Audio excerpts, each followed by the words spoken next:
Hey my loves, welcome back to our channel. We are here. We are back. Yeah. Oh my God. And we are the Connors. Officially. Yes. So I'm super excited to be on back with you all. We have had a whirlwind of a month. It's been a month since we've seen you guys.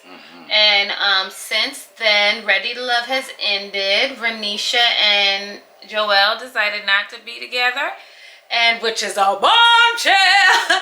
And it's sad. But one of the great things that came out of this was Married at First Sight started like that right after. So we're excited to jump back on into this. How are you feeling today, Mr. Connor?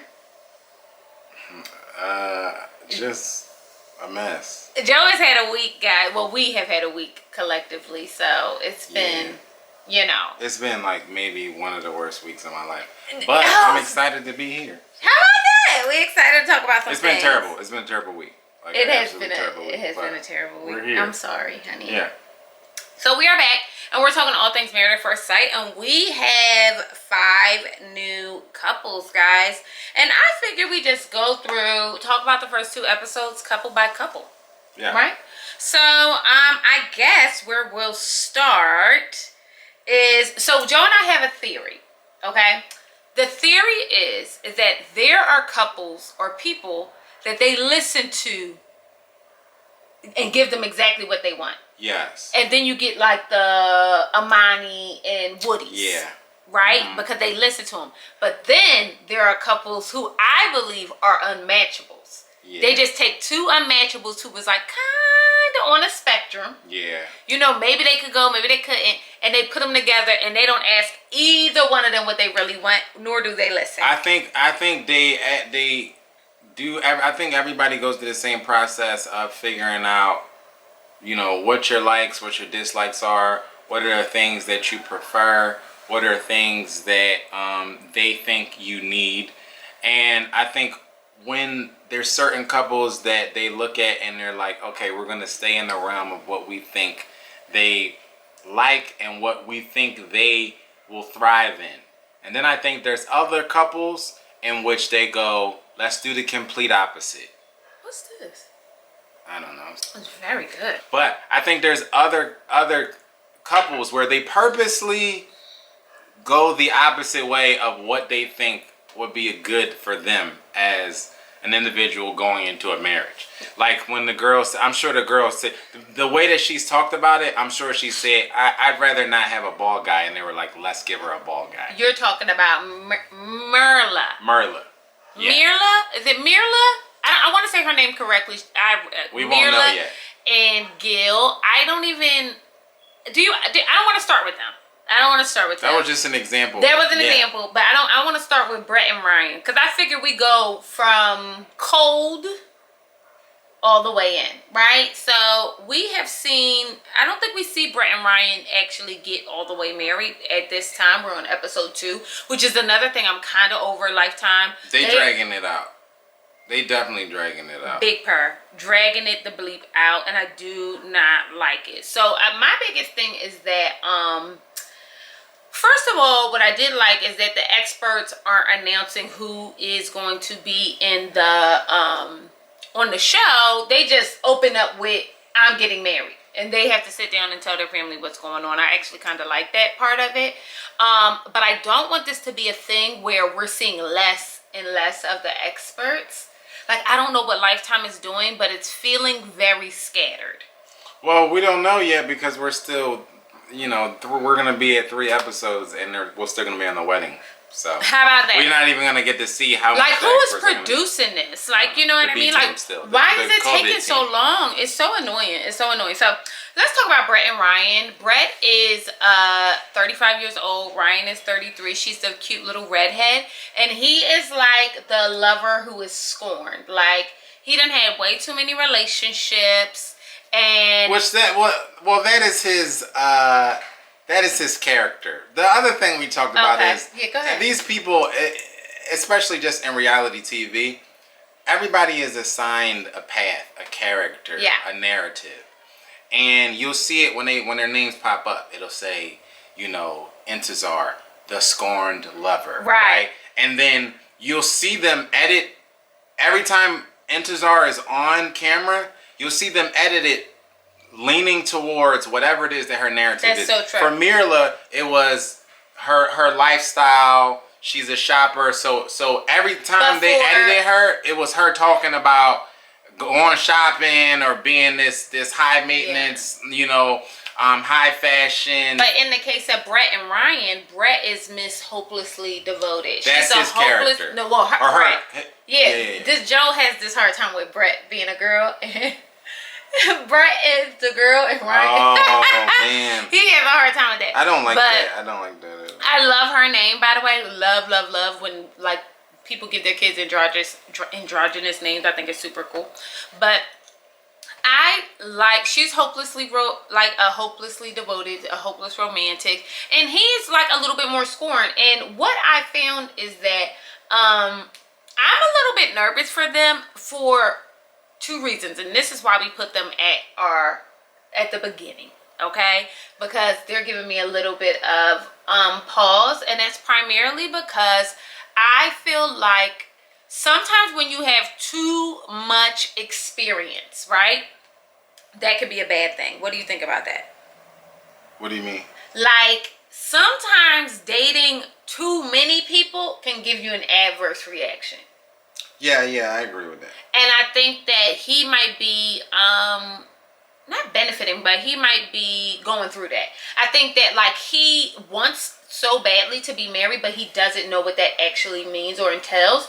And because he's always had options are just that, more options. You know what I mean? Yeah, and then sometimes you could be constantly running from your past, which Uncle Shannon Sharp has what he said? A very clever saying, and then he says a man can make his destiny on the path he took to avoid it, right? So that just means like if you've been dating around all the time and you're constantly trying to not do what you did in your last relationship, or you're trying to not do this, or you're running from your ex or whatever, sometimes you can run so much and be so focused on what's behind you that you're not living in the present and you're not being the best you Say that again. of today. So sometimes you can be so focused on your past, being focused on what not to be, that you're not being the best person that you can be in this present day. You can't, I always say you can't move forward looking behind you. Right. And so if you're so caught up in on what I'm trying to avoid to be, what I'm trying to avoid, a relationship that I'm trying to avoid, this won't happen. You hear people say, I'll never do this again, and this won't happen again. You're so focused on the nots and the nevers that you're not present in a relationship that you're in. You're giving too much energy to your past. Yeah. So that's what could be possibly happening. And I think that may be the case. We don't know too much yet. We're just getting to know these guys. But it's funny, something about Ryan, I find very genuine. However, I'm just worried about unrealistic expectations for a wife. Yeah. And he wants to be a young dad, and he's coming up on the age he thought he would have a baby by now, and he don't. So I think he's going through it a little bit. Now, Brett, on the other hand, hasn't even kissed anybody in 2 years. Like, ain't even kissed a mother jumper. And I think that that's super sad. I think that's sad, because then that means you haven't had any intimacy.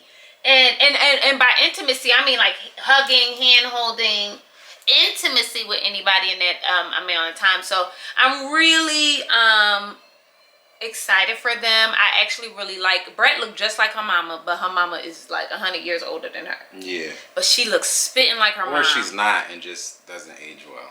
Which, I hate to say this, and this is going to be so bad, but I'm a bit worried about Brett and the aging process. But that sounds bad, and she don't got to worry about that now. She's a beautiful girl. But I think that, I'm still a little bit worried. She was picking really basic wedding dresses. I wasn't really here for that. But I think what she decided on was, I think she could have gave a little bit more va-va-voom. She has great breasts. She got a nice shape. I would have gave, I don't know. I'm a girl, like, I'm a dater. Not a dater. That's not what I wanted to say. What did y'all see my I know. Wait, that's not what I wanted to say. What I wanted to say is that I'm good at first impressions. That's what I wanted to say. And I think that, like, sometimes you need people, like, you gotta have your girlfriend that be like, girl, she could catch him. To be like, sis, you know what you need to get. Because you kind of gotta lay, this will be the best you ever look is on your wedding day, right? They say. And if under that, guys, I said they say, maybe not in real life. I've seen a lot of people on their wedding day, and they look better the night before. You know, I probably was one of them. But, but yeah, so what I'm getting at is that I think that she gave, for her to have this beautiful red hair, these, you know, this personality, I just thought she would have gave a little bit more. Yeah, I mean, she didn't do herself any good deeds. I mean, she definitely is a much prettier girl than, I just thought that it didn't really support her. Like, it didn't really favor her. It didn't. So let's move on. And we're going to do this by couple and then talk about them as a group. Let's move on to, this will be a brief one because we haven't even seen these guys get married. Rachel and Jose. Rachel was just in a relationship during the pandemic. Okay, so she's been out of it for 6 months. Do you think that's long enough to get married? It depends on the seriousness of the relationship. Okay. That's all they told us. They just told us she lived with him. She was quarantined with him. That's the difference. This is a very different time, y'all. So we gotta give context. She was dating a guy. Mm-hmm. COVID hit, and they decided to quarantine together. That's the exact story. So that's a little different than like choosing where, you know what I mean? Yeah, for sure. So but we don't know enough. Like, I don't know really enough to pass judgment on whether or not she's, you know, it could have just been like a 6-month fling, or they could have been talking about marriage. Like, who knows? We just didn't really get enough information. And then when you throw the quarantine, we know people who've literally quarantined together and now they don't speak to each other. So it's like I need a little bit more information on that to really know, like, whether or not she should really be in this. Because when you hear 6 months ago and now you're married, you do think like, I don't know about that. But again, like, context, we don't have all the context. But does Rachel give you, what's the word I want to use? Does she give you, not like she doesn't have control over her life. What do I want to say? Oh, she seems very controlling. No, Rachel? Rachel. Oh, no, not Rachel. Okay. Sorry. Listen, this is week 1. I don't. No. Rachel, I was thinking, we have a picture up here. I looked at the picture and thought it was the other girl. So, what are you talking about then? I'm saying that she gives me, so Jose gives me hella controlling. The husband. He gives me. Why does Jose give you hella controlling? Because he's a perfectionist. And most times people who are perfectionists he called himself that. I know. But, okay, I don't hate it. What does that mean? Like, what is a perfectionist? Like, why don't you like the word? Because when people say that to me, it just comes off as like very pompous. Like, what is a perfectionist? Like, no one in earth has ever achieved perfection. So when you tell me you're a perfectionist, are you just used to achieving perfection, something that no one has ever been able to obtain? Like, what does that mean? I don't get it. Or does it mean that, like, I think there's a population of people who, if something doesn't work out in the manner that they, for example, and you might not agree with this, but this is how I think about it. When something goes wrong, you always go with your plan A. Whereas if it goes wrong at the first stage, I'm like, let's shift to plan B. I don't have time for this, right? But you have created a plan in your mind, and you said, no, I saw it going through B, C, and D, and that's exactly how we're going to handle this. And despite what I might say, how I ain't got time, how we don't have time, you know that this is the way that it's supposed to go, and you'll handle it just like that. Mm-hmm. Does that? That's not perfection to me, though. Okay. You know what I mean? Like, and I'm not saying that you're a perfectionist. No. I hear what you. I understand. In my mind, how I got that example, but to me, there is no achieving. That's like when people. That's tantamount to achieving nirvana. Like, no, that's some type of false, like, statue, some type of false goal that will never be obtained, that no one has ever obtained. You know what I'm saying? Like, to say you strive for greatness is different, which is a term that LeBron James uses, which I love. Strive for greatness. He could just say, I'm a perfectionist. But he says, I strive for greatness. Right. Means I might not get there, but this is my goal is always to be pushing the envelope to be better. When people say perfect, it don't come off like that. This is just a personal thing that we just. Yes, it does. Like I'm better. Yeah. Like and what? You all, what is that? Right, I understand. So what are we not striving? No. Nobody else is striving for perfection or greatness. Like. So I get that. So I don't think that the experts listen to either one of them. When I said all that to say, I would, first of all, Jose is very accomplished, okay? And he's proud of his accomplishments, as he should be. He seems to be very religious. It looks like they were blanking out the Bible. Well, they're Why would you have to blank out the Bible? That was very weird. That was very weird. Maybe like, it wasn't the, I don't know. Maybe it wasn't the Bible. It wouldn't even matter. Like, what type of reading do you need to, like, blur out? Right, that's my point, right? Unless it's like Playboy, and even then you shouldn't have to blur that out either. No. But what I'm getting at is that he gives his parents talk about how, like, you know, he's very talkative. He has a lot of thoughts, and he has to get them off. And they hope that getting into a relationship with somebody else will help him to kind of like pare those traits down, so he can listen to somebody else or learn to be an active listener. And I just don't think that's what this young woman Rachel asked for. But that's what I mean. I think they literally listen to some people, and then other people, they do the exact opposite to see how much spice can we throw into this season. But do Rachel look familiar to y'all? No, she just, I don't want to say it. What? She just looks like Don't. Okay. Don't do that. Don't do that. I swear to God. Well, no, like in real life, something about her looks super familiar, and I don't know what it is, and I could be wrong. We live in LA. We do live in LA, so I could have seen her around the corner for all I know. Yeah. But what I'm getting at is that I think that Rachel has her personality is not as high strung as his is, and I wonder who's going to acquiesce. And he kind of gives me, and I don't know how tall he is, but he kind of gives me. Shorter than her. Okay, because he gives me little man, and also not in like a Kevin Hart kind of way. And like and I'm sure Kevin Hart got a complex. But it's like maybe in a Kevin Hart kind of way. Because Kevin Hart does have a complex. I say that all the time. And he thinks he's a perfectionist as well. I'm telling you, it might be something there. Let's move on though. Okay. Let's get into the people that I'm kind of feeling. Let's go on to Mirla and Gil. I have very strong feelings about her. And I find her to be, first of all, let's start with Gil. Did y'all think it was weird that Gil made it a point to let us know he wasn't black? What do you mean? What happened? I don't know. I believe in being like super proud of where you come from. I'm so into that. But I just thought, like, I know Brazilian girls who are dark skinned and say, I'm black. And then you talk more and they like, but my family, you know, like we're from Brazil, whatever the case may be. I just thought it was very, and not that he shouldn't be proud. It just was weird. What are you referring to? Like when he introduced himself, he immediately says, I am Colombian. I like this. I don't know. Oh, I'm pretty disingenuous. I think that I'm used to people from a specific background, like touting that background. So I wasn't alarmed by that. You know what? That's because then when he met her, that's the first thing you speak Spanish? Because I'm Colombian. I just thought he was a little too hype about it. But I feel like they all are. That's I'm sorry. True. I just do. I feel like they all are. Yeah. That's true. That's not a lie. Yeah. That's not a lie. So, I'll give him some grace. Sorry, Gil. But Gil is a firefighter. Looks like a firefighter. He also, looks like a Ninja Turtle. He's big. Or a Goomba. Where Goombas from? What is that? Yo, where are Goombas from? No. I'm aging myself, but I'm telling you, he looked like a Goomba.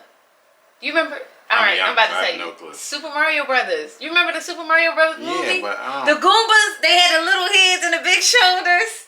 I don't know. And they wore the suit. Oh, y'all, come on. Yeah, so, he looks like a Goomba. But, I actually really like Gil. I think that he's super, as much as that Colombian thing gave me pause. What did you think about him? I thought he was kind of genuine. I'm not going to lie. We're early on, so, you know. Right. We said we weren't going to say we like full disclosure, but I don't really have, I like everybody. There's nobody that I am kind of turned off by or dislike. So, but granted, we barely did 3 episodes, but yeah. So I like Gil. I like Myra. I like everybody so far. So I don't. If I had to choose somebody I like the least, it might be her. But and that's only because I think that. And we speak about this all the time when we do these reviews. It is always so fascinating to me that people will pick or choose to get married at first sight, but then want to be picky. It is the most like she called herself being controlling by entering this process, and then was like, oh, he got a bald head, or I want to live the lifestyle that I want to live. And to Joe's point earlier, I can't tell if this is the character they are creating for her, which I think it is, or is this how she really is? Because I can see and I don't even like the word high maintenance, because I would argue that I'm high maintenance. I would argue that too. She is unaccessible. Unavailable. She is unavailable. Yes, come on, man, catch me up. She is unavailable, and something about her just does not feel like. She feels like she's above this. To me, she's above this process because yet she's in it. But I think there's a internal battle going on with people that are like Myra in this process. Mirla, sorry. People that are in this process, whereas they are acknowledging, I've been doing this on my own and I'm not successful at it. So right. I am relinquishing the control over picking my spouse or potential spouse, right? But at the same time, I still am the person that I try to police. So every now and then you'll see the controlling part come out. You'll see that person come out where I'm trying to impart my controlling ways in different parts of this process. And I think that Mirla is one of those people, whereas like she to even come on this show, you have to acknowledge that you're letting go and that you don't have it, and this is the ultimate take the wheel, like, you know what I mean, like I'm letting go, the ultimate, right? So I think that is a big acknowledgement, and I think the constant micromanaging and controlling aspect that's still there is just the personality of the person holding on. Yeah, trying to hold on to anything she can control. Yeah. And that to me is what's like, okay, like, girl, even the way she was like, and first of all, I want to be clear. I like her because I like women, especially women of color, who are luxurious and like luxurious things and very sure of herself. And very I like sure. Those things up. I love that. Yeah. You know what I mean? I want to acknowledge that. I think what it is for me though is that you can be sure in all these places, but not in this one. That's another thing. And you got to know what you don't know. Yeah. You know what I mean? And it gives very much like I could have been married. Yes. But it's the energy that you walk around with, which is a big struggle in many people's lives, right? We talked about this last season where you might be a CEO professionally, but you're not romantically, right? And so it's hard for many people to come home and lay down that hat, right? Of like, I'm that boss B, I'm running stuff. And I think Myra is one of those people where this might be why she's here, because it's hard for her to come home and humble herself in the sense of like, I'm trying to achieve a goal that I have not achieved yet.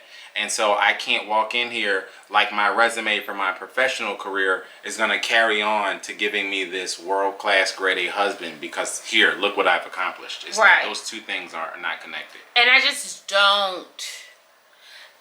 think, you know, in her vows, they say that, like, you know, she's this most accommodating woman. She'll cook for you. She'll do that, all that. And I'm going to be honest, I believe all that. And I think a large part, and I said this to you and Jazz when we were watching, a large part of why she might get on my nerves is because she reminds me a lot of me.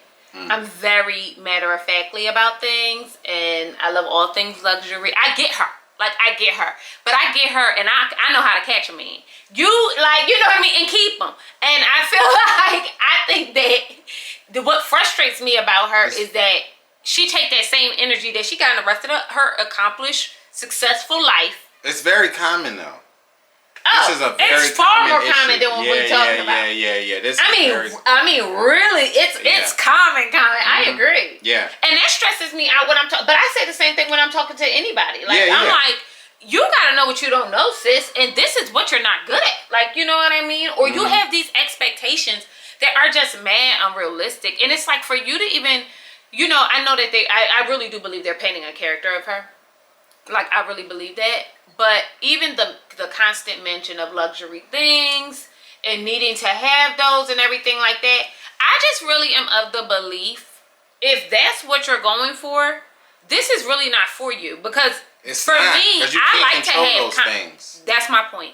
And I like to have those I believe in having those conversations when you dating people, like what's your credit score, you know what I mean, what your assets looking like, how much money you got. I believe, but you can't have that because you're not dating, you're already married. Yeah. So that whole aspect is gone. So I'm curious about her. I think she's a bit uptight, and I think she's uptight because she think that, I think that these people, I don't think that these people have standards. I think that they are uptight because they think that that's going to be what makes them look a little bit better. Like, oh, I'm not kissing anybody on the first. I just met him. I think that Marla is like that. I don't. She's right. The way it's just consistent with like everything else that she's, or the narrative that they're painting for. It's the controlling thing. That. You know what? I'm gonna control whatever. I'm gonna control this. I'm gonna control this aspect of when we reach intimacy and when we don't. I'm gonna control. Which she should. So, but it's like, no, I don't know about that. I mean, it should be a dance. It should. Okay. You know what I mean? So I think that this is consistent with what I'll say the narrative, because we don't know her yet. We don't know who the real Myra is. You know what I mean? So okay. So who you want to talk about next? Val and Johnny, or yeah, the first Asian couple. Yes, I'm proud. Shout out, and also, and they gonna win. They're gonna win because they have to win because they're the first, and they're gonna be the poster child of the Asian couples on Married at First Sight, which is why they listen to them. This is a couple where they listen. Yes, they did. There's no way that you get me to believe that this was happenstance. That they both are planning a tea ceremony.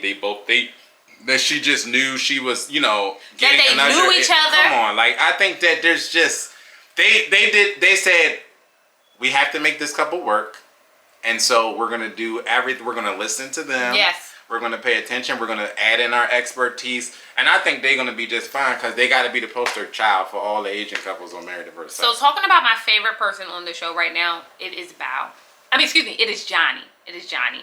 Johnny to me is just so the American Asian. I love him. He's brilliant. He's smart. He's funny. He's a bro. He is absolutely positively one of my faves. I think that one of the things that I thought was so cool about their story, and this is why I think it'll last so long, I think any couple with a long, loving life and marriage has a really loving love story. And I think it's kind of cool that they went to separate schools. They were both the president of their prospective Asian, councils or whatever the case may be. And they used to do programs together on the campus. I think that's so effing dope. I think that that's one of the things that I think that they actually really paid attention to. I feel like what they knew that she knew. It's not up for debate. They had to. You can't get me to believe that they do this, they vet everybody, do all this research and don't know that, that these things these things happen. And, it could be happenstance where, that they did go to different schools. So that's, but I just think that this is perfect for them. I do too. For a lifetime. And I think, I think that they both are very confident people, but in two opposite ways. Yes, very much so. Because he is outwardly confident, yes, and she is inwardly confident. Yes. I thought she was a little bit over the top when she was mad that he liked sports and everything like that. That was way over the top. It was weird. And it was kind of like, to me, a red flag. And it was like what you were saying with the Marla situation of you're coming on the show and thinking that you're going to control every aspect of who this this unknown being is, which makes no sense because it's called Married at First Sight. Right? It makes no sense. And so you thought that your chances of being matched with a male in America who is not at all into sports. I mean, not at all into sports. Not any type of sports. There's many different sports. You didn't pick one sport. You said he can't like sports. So you wanted a male in America that didn't like any. It just was like, what? How untouched with reality can you get? It was just weird. And then how angry she was about it. Like, who hurt you? Like, I don't understand. Yeah, I agree. I thought it was kind of odd too, but I'm not gonna lie. I actually really like Bao. I think that they both are very perceptive people, and I like that about them. I think that they were even reading the other people really well. Like when Johnny said that he feels like Ryan is like scorned, and like he just seems like a weary traveler.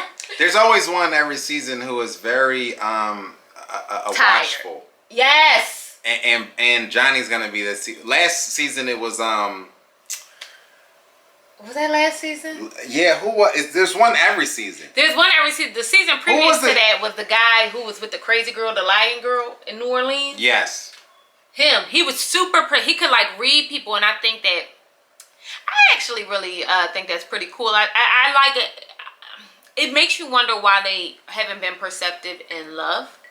Because there's something about being somebody who could read really good energy that I think makes you a lot more magnetic in that area. I think maybe Vinny was it last season. Who is Vinny? Vinny. Champagne Vinny. Vinny he knew what was going on with everybody, and he was like, yeah. And he didn't say nothing about it. He didn't really say much either. Yeah, like there's always one. But I did love that they did the tea ceremony. I thought that was super dope, and I like seeing those. Excuse me, those things. Yeah, yes, yeah, I do too.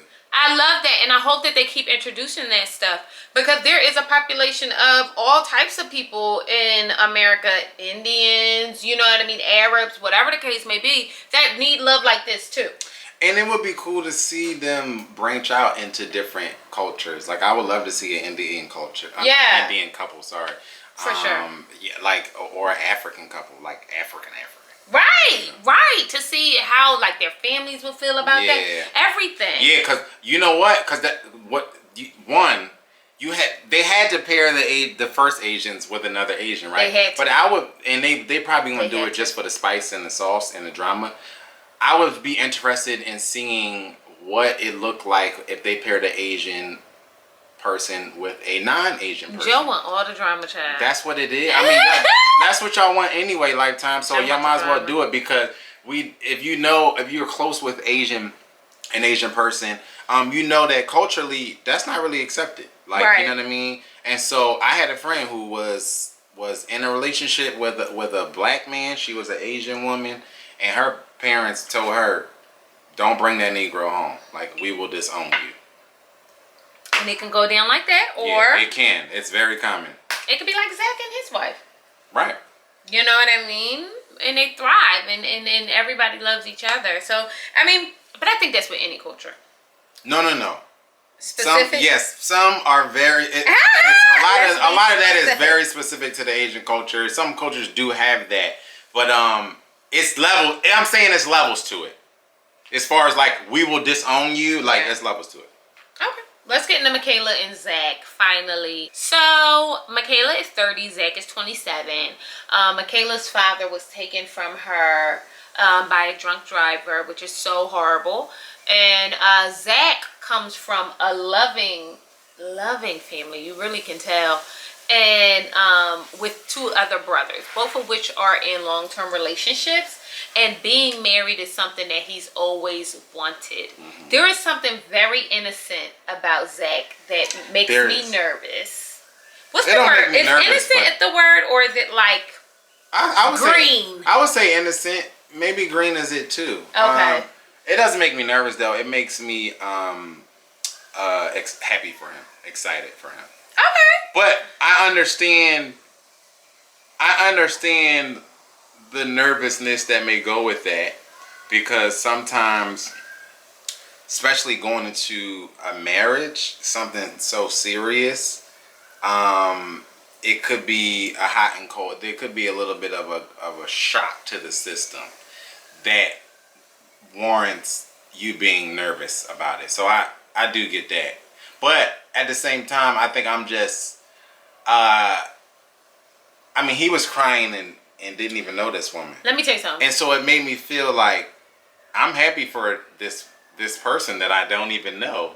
as he cries about this woman that It he made doesn't me want to even cry. know. How about Like, that? It made me want to cry. But did y'all think he was having a panic attack? Because Okay, he was definitely having a panic attack. I have felt that way before. Yeah. I felt that way on the day of our happy hour.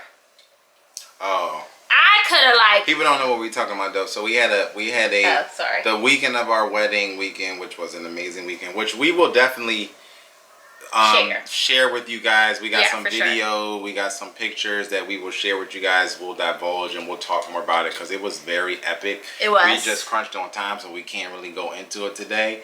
But we didn't mull over it. If you follow our social medias, you got a piece of how epic it was. But that weekend before our wedding, a couple days before our wedding, we had like a welcome happy hour for friends that was coming from out of town, family that was coming from out of town. That's what she's talking about. Yeah, and I think that I don't think I knew that we were getting. I don't think it hit me that we were getting married until everybody started showing. Yes, and it was just like, what the bleep are we doing? Like, is this the right thing? Like, I felt like, wow. Like, I was like legit crying, like having like a whole. I'm about to cry now. It's making me anxious all over again. But it was just like so. I felt so overwhelmed, and I was like. And we were in the 19th hour, right? So it was like literally the day before it was the day before our actual wedding. And I kind of felt like not that I wanted to, but I think I felt like I have no other choice but to get married tomorrow. Like and that made me feel like, this is for lack of a better word, that made me feel like stuck. Like, not like I can't control this. Like, I want to slow the time down so I can feel more prepared for this day. And it was just like, no, bitch, tomorrow is you. Like, it felt, and I was like, I wanted to throw up on everybody. His mom was like, what is wrong with you? And I'm like, I don't know what's going on. Like, it was too much. It was just too much. So, to see him feeling so overwhelmed and just to see, and also one of the greatest, I think, parts of the episode was seeing his brothers console him. I thought that was loving. Yeah. I was like, and I love to see black men so vulnerable and so in touch with themselves. And I think that's a testament to their mama, not to their parents. And I think that's an ingredient for him having the intangibles to be a good husband. Oh, because for he's sure. Already in a space he's in touch. Yeah. Right? Oh, I didn't mean to that was take the word. Oh, I didn't mean to take the words. I mean, he's when you in sync, sometimes it happens. But Michaela, I really do like her energy. She's a bit over the top, and she gives me a lot of secondhand embarrassment. Yeah, she does. She does, and I understand. Like, so she was doing the thing where she was a little bit chatty Kathy at the altar, which gave me. I had to walk out the room, y'all. Yeah, she literally left the room. Like, this don't make me feel good. Yeah, I understand it. It gave me a little pause. Not because there's nothing wrong with that. That's her personality. And it's your wedding. You can do whatever you want. But it's a personality thing. Like, some people mesh with people like that, and I don't think I do. Like, I don't think I do either. I don't think I do either. I like people who are oversharers. I like people who are really genuine. They talk a lot. I just don't want you to feel like you got to come in every room and command it. Yes. And I think that's what it is. Because it's like sometimes you got to take time to actually read the room. And I think that that's the self-awareness that she may lack. Yes. Or that just tickles my spirit funny. Yeah. However, I can say that and also say I think that she is a good time. The way she was at the bachelorette party. I could definitely. I would want to hang out. I can definitely hang out with them in a group setting. I like to be drunk. I don't know. Yeah, I don't know if she could like be over at the house and it's just us. Yeah, hell no. We would need more people. Yeah.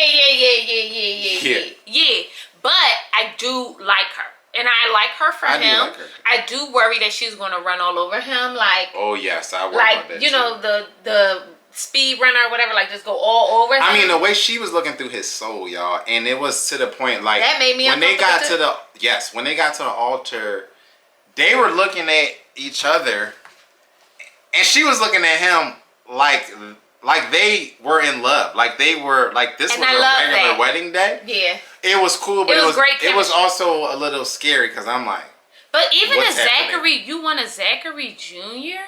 At the altar though. Y'all just putting babies in y'all stomach from strangers? I'm talking about complete, and you don't even know his middle name, let alone You his don't know last his name. last name. So you asking him about Or a his junior? sign. You gotta be sure you can procreate with people, man. You don't even your know sign. none of that. You don't know none of that. So like that was a bit over the top. that was a bit over the top, but I think I like them both.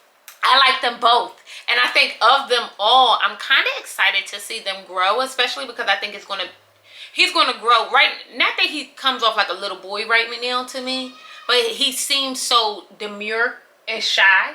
So it's going to be really good in green. And I'm excited to see him open up is what I guess I'm getting at. And I'm excited to see her kind of tone it. Like, what's your regular life like? Because she's giving me, she wants to be the star of the show. And also, like it's not giving genuine. I'm not worried about him as far as their totality of their relationship, only because with all of the greenness and with all of that we talked about, you could tell that he's committed to the process, and committed to a successful marriage, and that's like step number one, right? I agree. So that at the very least, people know each other and get married and don't have that part, right? I agree. So that part makes me feel okay. The part that I am worried about is, I don't know, her friends talked about her coming in and being or tornado, what they called her hurricane. Hurricane. Wait a minute, what's her name? Michaela. Yeah, they said Hurricane K. They called her Hurricane Michaela. Maybe it was Hurricane K, but nevertheless, they came in, and he don't strike me as the type of dude that can handle Hurricane K. So that's the thing that makes me nervous. But you know who they kind of remind me of? Kinda, and I mean by kinda, I mean very slightly Fatima and Ryan. Even though Fatima could be really, but Ryan strikes me as the type that can handle a Hurricane Fatima.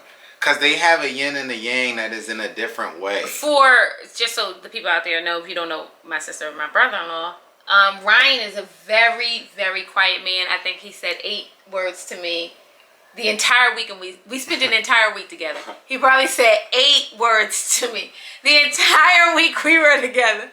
Okay? But Fatima, on the other hand, Fatima is like a mini-me.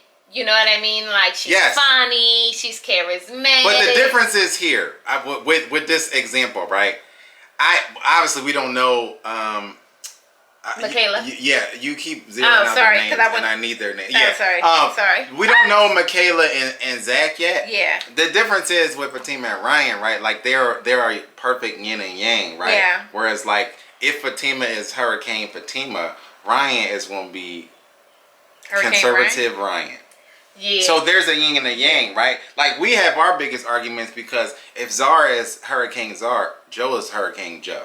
Which he's working on that. And which I am. She's working on that. Exactly. Right? So that's where we personally get off the rails. They have a different yin and yang where if one person is a hurricane, the other person is not. It's a perfect yin and yang. Well, then we need to be a little bit more perfect. Well, that ain't our. We got a lot of strengths, but that ain't one of them. Okay, so we working on y'all one day at a time, and $300 for therapy. So yeah, we gonna. We're gonna get there. So all in all, I actually really do like these couples. We don't know much. I don't like these couples as couples. I like these individuals. Yeah, I think I'm gonna say that. Yeah, I think that there are a few that give me hope as far as their beginning. And them making it the distance. Do you want to make any wagers right now? Or you want to wait another I think episode? It's too early. We got to get out of the wedding. The wedding.